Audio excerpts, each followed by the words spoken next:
Merci, bonjour. Thank you and good morning. This is the last press conference of the year. Before tackling the topics on the agenda for the week, I would just like to recap on the current state of affairs. You may recall that in spring we were worried that the European Parliament would be stymied by right-wing extremists Le Pen and Salvini. I am pleased to note that that has not been the case, that we have seen a new centre-ground movement emerge according to the principles of liberal democracy. We have a new commission in place with clear principles, and looking to the years ahead, 2020 will be essential, and over the coming years we will work hard to deliver results. That is the main focus of our group, beyond the other priorities that we champion. We wish to encourage the Commission and the Parliament to take decisions and to produce results. Now, this week we have clarity, greater clarity, when it comes to Brexit. This has been dominating the political agenda for years. It is now clear that the UK will leave the European Union. Now, we will lose our liberal democratic friends, our Lib Dem friends. They will leave us early next year. We greatly appreciated their presence as a major delegation within our political group. We also appreciated their pro-European approach. They are one of the most pro-European national delegations. We really appreciated their presence and their work within our political group. We will stay in touch, continue to cooperate with them. They are still part of our political family.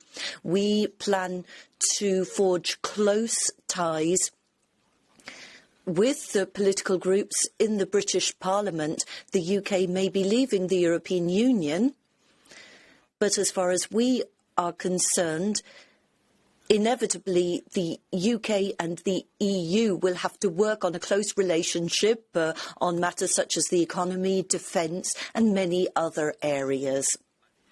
So we will continue to work closely with our allies in the Lib Dem party, and we will continue to work together on something that will not be straightforward, and I think that conclusion is clear. We are wondering what will happen in the UK, what the future will hold, and that choice ultimately will be down to the British citizens.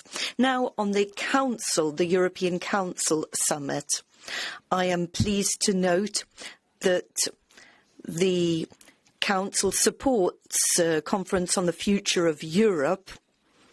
It is important that we begin work early on in this Parliament so that decisions can be taken and results achieved by the end of the current parliamentary term.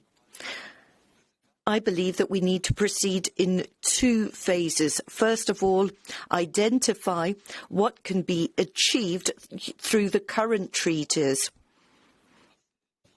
to take decisions swiftly and implement them by the end of the current Parliament.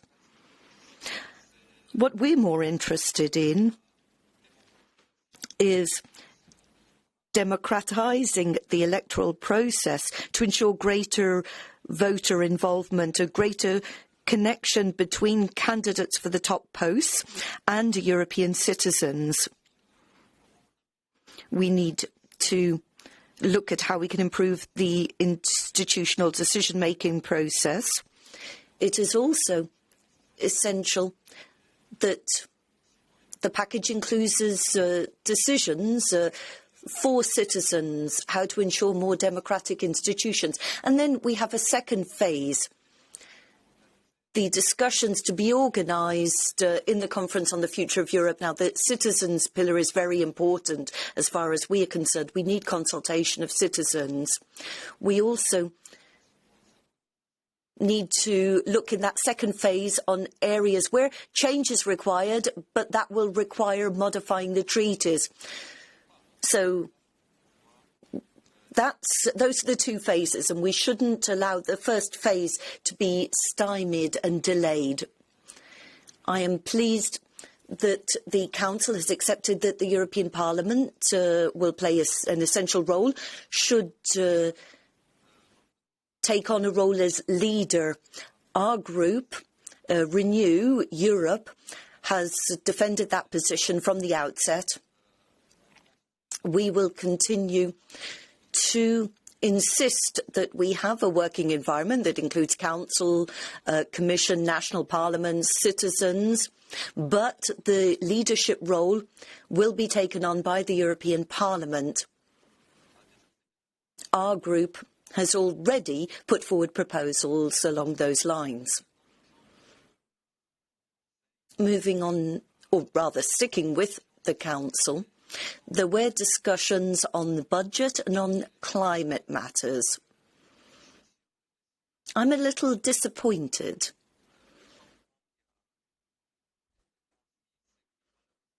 that the impression we got was that, unfortunately, for the time being at Council level, they do not fully grasp how important it is to take courageous decisions on the budget.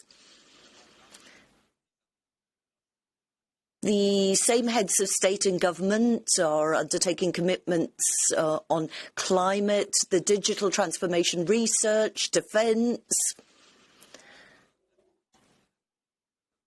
And of course, they also need to maintain traditional policies, cohesion policy, the common agricultural policy. As far as we are concerned, there should also be changes in modernisation in that regard.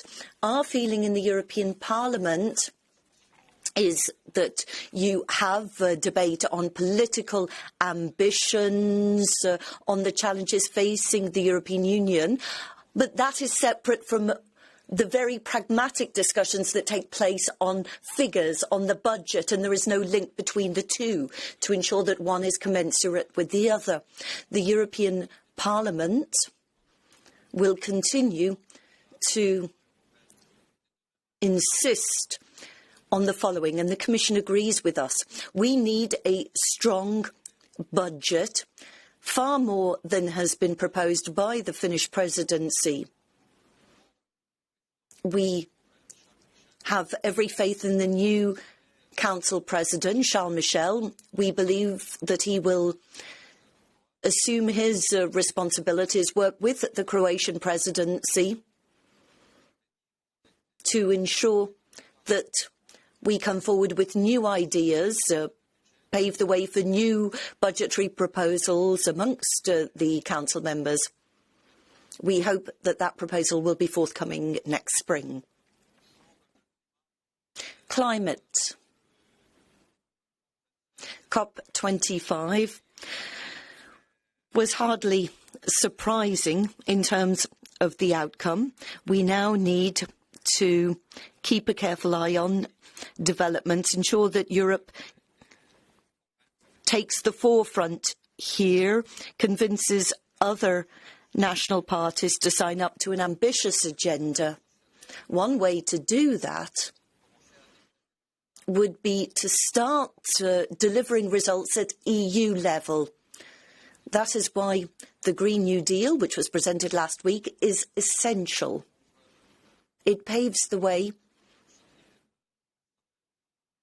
for the work ahead next year and subsequent years. So those were the main points that I wanted to underscore. I would be happy to take any questions you might have. Bonjour, Simon. I would like to go back to the issue of budget. We saw that the President of the Committee of the Regions and the President of the Council, both of them are worried about the budget well, actually, the president of the Committee of the Regions was worried about the budget, that the regions might be left behind. So what can you say to reassure the cities, towns, regions, so that we know that the budget will actually defend the policies that are going to be put into place? Well, budget is important for European regions, it's important for farmers, it's important for all of those who have projects in place and want to make sure that they're going to be able to have visibility and continuity with those projects. That's an extremely important message to send to the heads of states and government, that there are really tangible projects in place in the regions and in the cities, and that those that are in charge of the regions and the cities have things in the works and they cannot wait.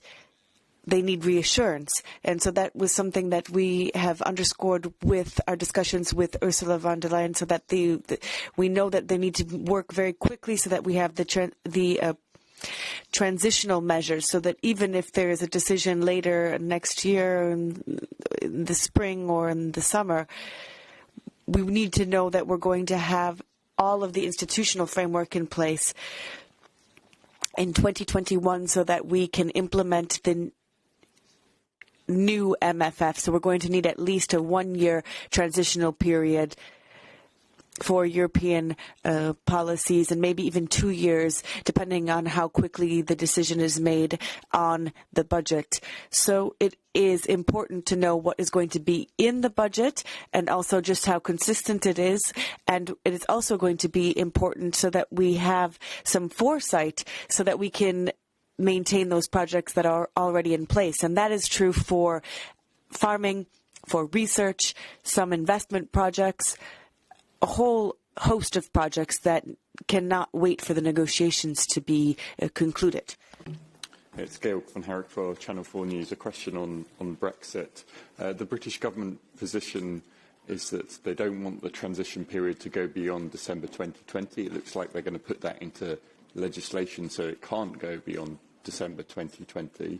Are you worried about that, given that only leaves 11 months for the Brexit negotiations? Of course, because it's very clear, and I think it's clear for Boris Johnson, but he continued to play political games in the political interest in UK, but this is, in a way, his decision. I think it's rather clear that 11 months are not enough to negotiate all the details of a complex and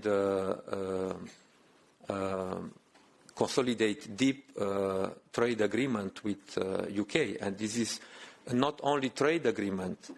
We need to negotiate the way that the relationship between European Union and UK will continue in a lot of other things. I don't know, education, university and research, a lot of European politics which should be part of this agreement now. I understood from Michel Barnier that he is also very attentive and the Commission will look on the possibility to have an agreement by the end of the year in order to avoid a hard Brexit, because if we will not have an agreement by the end of 2021, this will be very dangerous for UK, but also for European Union. So we will need to see what we can do in 11 months and then to have a working plan in order to continue this work together with UK, which will take years, I think, based on the experience that we have had with other comprehensive trade agreements with other parts of the world, which didn't have the complexity of this exit of a member state. Good morning. I'm Isabel da Silva from Euronews. This afternoon, the Parliament will discuss the issues of conflict of interest and corruption related to financial interests in member states. There is a recent European Commission audit on the situation in Czech Republic, conflict of interest of Prime Minister Andrej Babiš. What do you expect in terms of reactions from Prime Minister Babiš, from the Commission, and would you think there should be a European Parliament mission to the Czech Republic similar to the one to Malta? Thank you. So first of all, we expect to see the final result of this audit and the final conclusions. I will not comment on ongoing procedure, but what is very clear for our group is that financial interests of European Union have to be protected. And my understanding was very clear that Prime Minister Babiš and all other Prime Ministers belonging with our group will respect European legislation, and they also want financial interest of European Union to be respected and to be protected.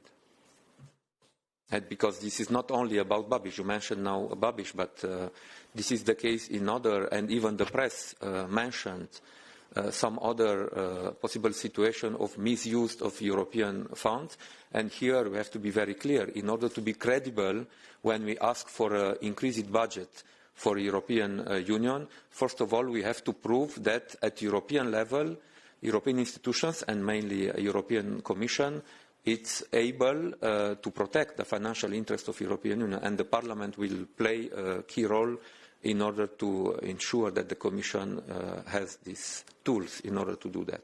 So quick follow-up, it's too soon for a parliamentary mission to the Czech Republic? In our opinion, it's too soon. If we will have such a mission, it will be only for political reasons. But we think that when it's about audit, when it's about rules, financial rules is not about politics. It's mainly about be sure that these rules are respected. And if we do that, of course, the Parliament can decide in any moment to organize a mission in order to be sure that the Commission do in a proper manner the work, that the Member States are doing in a proper manner the work. But finally, the conclusion who have to be took into account are the conclusion of the Commission, because by the treaty the Commission has responsibilities on that, and personally I'm confident that Commission is able to do a good job on that.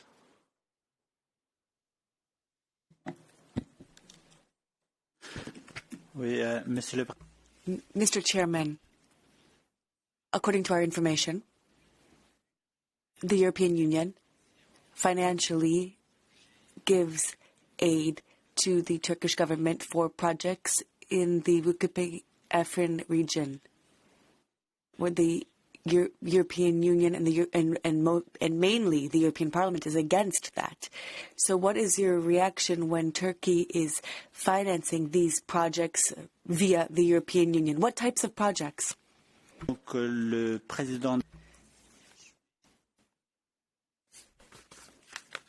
CHP, the head of CHP, so the opposition in Turkey, says that the European Union criticizes Turkey. Meanwhile, it is funding the Turkish government's projects in Afrin.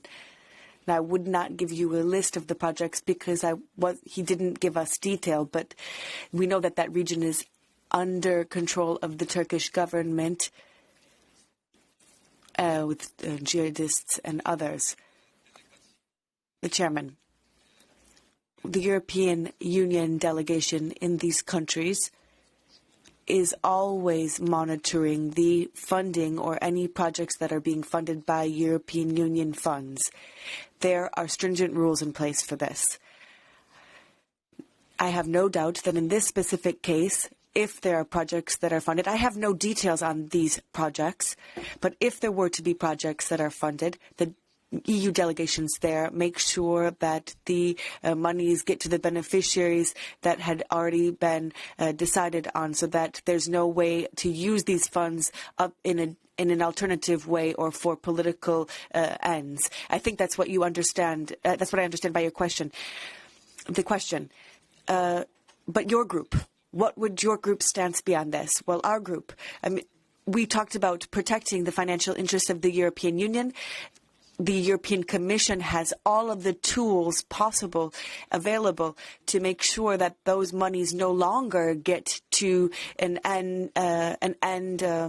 target group where they should not. Now, when I worked within the European Commission, I know well that if a project funded by European Union funds. There's an ex-ante assessment that is carried out on the quality of the project. And then there's also specific follow-up on the flow of monies to make sure that they get to the end user as had been decided. Now, if there were to be any use of that money for another purpose, you gave an indication of that. They make sure that that doesn't take place. The European Union has experts on site. They have all of the means possible to monitor this. And I said the European Parliament, via its Budgetary Control Committee, has the possibility, the instruments available to it, to make sure or to verify how these funds are being used. And if there were to be some sort of case that was improper, we can do such that we make sure that that stops and make sure it doesn't happen again in the future, so that the funds are not used for those purposes. So you will follow up on that, of course, of course. Thanks a lot to all of you. I wish you all the best for the end of the year, and see you next year.